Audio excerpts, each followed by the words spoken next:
Hello friends, welcome to Gyansheel education. तो दोस्तों, जैसा कि आपको पता ही होगा कि 2 दिन में आपका एग्ज़ाम स्टार्ट होने वाला है 13 अगस्त से। तो आप सभी को बेस्ट ऑफ लक। मेरी तरफ से बहुत सारी शुभकामनाएं। मेरी पूरी इच्छा है कि आपने जितना भी पढ़ा है, जितना भी आपने संघर्ष किया है, वो एग्ज़ाम के दिन आपके काम आ जाए और एक अच्छा परफॉर्मेंस आप दो एग्ज़ाम के दिन। ठीक है, तो इस वीडियो में मैं बहुत सारी आपको इंपॉर्टेंट बातें बताना चाहता हूँ जो कि एग्ज़ाम के जाने से पहले आपको ध्यान में रखना ज़रूरी है। हो सकता है ये सब चीज़ें आपके लिए बेनिफिशियल हो और आपको हेल्पफुल रहे एग्ज़ाम के दिन। स्टार्ट करने से पहले वो स्टूडेंट्स जो कि 2021 वाली एग्जाम की तैयारी कर रहे हैं या 20 वाली एग्जाम की तैयारी कर रहे हैं और जेएसओ वाली पोस्ट के लिए एलिजिबल हैं, तो उन सभी स्टूडेंट्स के लिए एक कंसर्न रहता है कि हम स्टैटिस्टिक्स कहाँ से पढ़ें, क्योंकि इस सब्जेक्ट के लिए ना तो कोई बुक अवेलेबल है, ना कोई अच्छा सोर्स अवेलेबल है। ठीक है, तो मैंने एग्जाम क्लियर की हुई है फ्रेंड्स, मैंने पोस्ट पे काम किया हुआ है और मुझे पता है कि इसकी तैयारी कैसे करनी है। तो कंप्लीट स्टडी मटेरियल आपके लिए अवेलेबल है, यहाँ पर आपको सब कुछ मिल जाएगा। अगर आप इस कोर्स में एनरोल करते हो तो आपको कहीं और जाने की ज़रूरत नहीं है, ना ही कोई किताब खरीदने की ज़रूरत है। यहीं पर आपको यूनिट वाइज थ्योरी लेक्चर्स मिलेंगे, क्लास नोट्स पीडीएफ डाउनलोड करने के लिए मिलेंगे और प्रीवियस ईयर सॉल्व क्वेश्चंस मिलेंगे। इसके अलावा फ्रेंड्स आपको 5 फुल लेंथ मॉक टेस्ट मिलेंगे, मतलब 100 क्वेश्चंस का जो पेपर जैसा एग्जाम का होता है वैसा ही आपको 5 मॉक टेस्ट मिलेंगे। और इसके अलावा आपको यूनिट वाइज क्विज मिलेगी।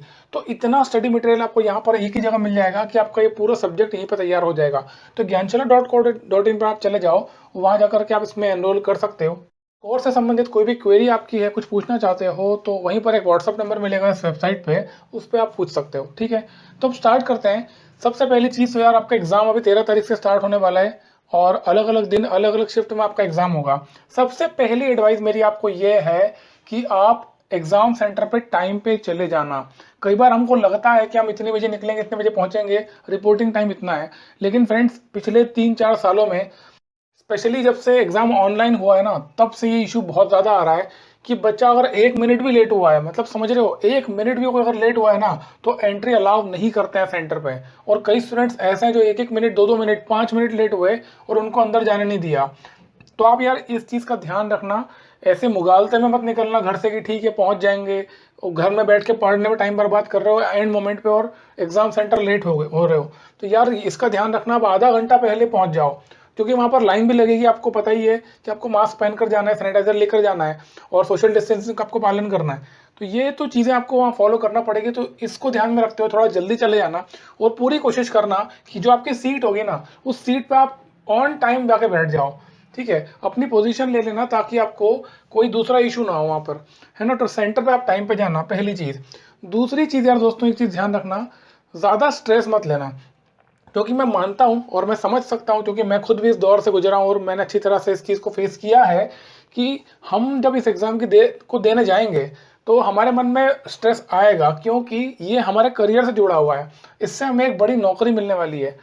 पर मैं आपको एक चीज़ बताऊं कि आप है ना, अपनी क्षमता से ज़्यादा वैसे भी कुछ कर नहीं पाओगे।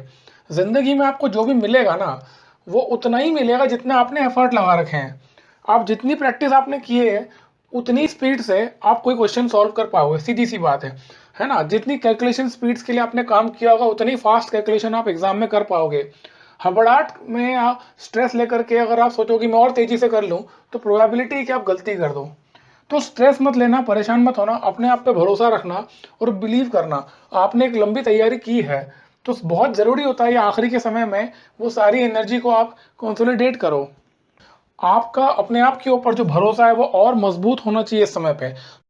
तो सबसे पहले अपने आप पे भरोसा जरूर करो कि यार आपको बहुत कुछ आता है, आप बहुत कुछ जानते हो और आपको पूरा 100% एग्जाम में देकर आना है। और पूरा फोकस पेपर पे रखना, ये मत सोचना कि यार गलत हो रहा है सही हो रहा है, क्योंकि आप अपना मैक्सिमम एफर्ट लगाओगे ना, तो आप अच्छा परफॉर्म ऑटोमेटिकली कर जाओगे। ठीक है, तो एक चीज़ का ध्यान रखना, स्ट्रेस बिल्कुल नहीं लेना है। हाँ, एक चीज़ का ये स्पेशली तुम ध्यान रखना कि जब सेंटर पे जाओगे, तुम दूसरों को देख के स्ट्रेस में मत आना। कोई बच्चा अगर पढ़ाई कर रहा है या पहले कोई बात कर ले आपसे, कोई डिस्कशन करते करते बातचीत में निकल जाता है कि यार मैं तो इतना पढ़ चुका हूँ, मेरा तो इतना स्कोर आ रहा था मॉक्स में, तो आप इस चीज़ को गौर मत करना। और मेरी सलाह मानो ना, तो सेंटर पर बात ही मत करना किसी से भी। एग्जाम के ठीक पहले आपको केवल अपने आप में रहना चाहिए, आपको ज़्यादा बातचीत नहीं करना चाहिए। जितने चिट चैट करोगे ना, आप अपना ध्यान भटका लोगे, क्योंकि कोई व्यक्ति आकर के कोई ऐसी बात आपको बोल गया ना जिससे आप डिस्ट्रैक्ट हो सकते हो, तो आप पूरा पेपर बिगाड़ दोगे। तो ज़्यादा बेहतर है कि किसी से बात ही मत करो। सेंटर पे जाओ, ज़रूरत की बात करो कि भाई कहाँ जाना है, कहाँ बैठना है, इतनी सी बात बस।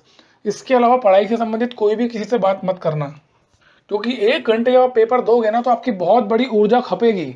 आपको बहुत ताकत लगाना पड़ेगी, बहुत जान आपको लगाना पड़ेगी। तो ऐसी परिस्थिति में आपको अपनी एनर्जी को कंसोलिडेट करना बहुत ज़रूरी है, उसको एकत्रित करना, इकट्ठा करना ज़रूरी है। तो उस ऊर्जा को बचाना और डिस्ट्रैक्ट होने से अपने आप को रोकना, ठीक है, और टेंशन मत लेना। ये दूसरी चीज़। तीसरी सबसे इंपॉर्टेंट चीज़, मैं आपको पहले ही बता चुका हूँ कि कभी भी एसएससी और बैंकिंग एग्जाम में एक फ़र्क है, वो है माइनस मार्किंग का। आप दोस्तों कोशिश करना कि जितने ज़्यादा क्वेश्चन आप अटेम्प्ट कर सको उतने ज़्यादा करो। किसी सवाल में मान लो आपको लगता है कि 2 में से कोई एक सही है, मतलब 4 में से 2 आप एलिमिनेट कर पा रहे हो और 2 में आपको डाउट है, तो मेरे आपसे रिक्वेस्ट है और मेरी आपको एडवाइस है कि किसी भी हालत में उस क्वेश्चन को छोड़ना मत। अगर 2 ऑप्शन में आप कंफ्यूज हो रहे हो तो 100% उसको टिक करके आना ही आना। क्यों ऐसा मैं बोल रहा हूँ? क्योंकि फ्रेंड्स 4 ऑप्शन होते हैं और माइनस मार्किंग आपकी 25% होती है। मतलब कि आधा नंबर आपका कटेगा अगर क्वेश्चन गलत हुआ तो, लेकिन सही हो गया तो आपको 2 नंबर मिलेंगे। और ऐसे कई सवाल आपके मिलेंगे अगर आपकी तैयारी ठीक ठाक है, मतलब फिर भी अगर आपका कुछ बचा हुआ है ना, अगर 15-20 क्वेश्चन भी अगर ऐसे आ रहे हैं, तो आप सोच नहीं सकते हो कि आप कितना अच्छा परफॉर्म कर सकते हो अप्रोक्सीमेशन का यूज़ करके। तो क्वेश्चंस को है ना छोड़ना मत किसी भी कीमत पे, क्योंकि इससे फर्क नहीं पड़ रहा है कि आपकी नॉलेज कितनी है, कितनी कम है, कितनी ज़्यादा है। इंपॉर्टेंट यहाँ पर ये है ना कि जो माइनस मार्किंग है वो बहुत कम है। ये 25% जो होता है ना, 0.25, ये बहुत कम होता है। तो इसमें रिस्क लिया जा सकता है और रिस्क लेने से इसमें समझदारी है, क्योंकि अगर आपका क्वेश्चन सही हो जाता है तो आपके 2 नंबर पक्के पकाए कहीं नहीं गए।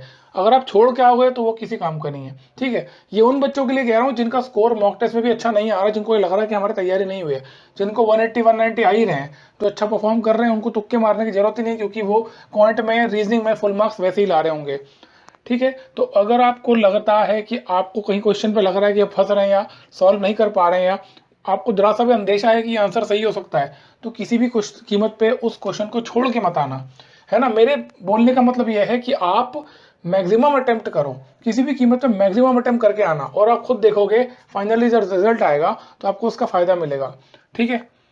एक सबसे इंपॉर्टेंट चीज़ ध्यान रखना, जो मैंने अपने ऊपर अप्लाई किया और फाइनली मैं सिलेक्ट हुआ, और मुझे सिलेक्शन तो खैर मैंने पढ़ाई बहुत की थी, लेकिन एग्जाम में फाइनली मेरा स्कोर भी बढ़ा, वो इस वजह से बढ़ा है।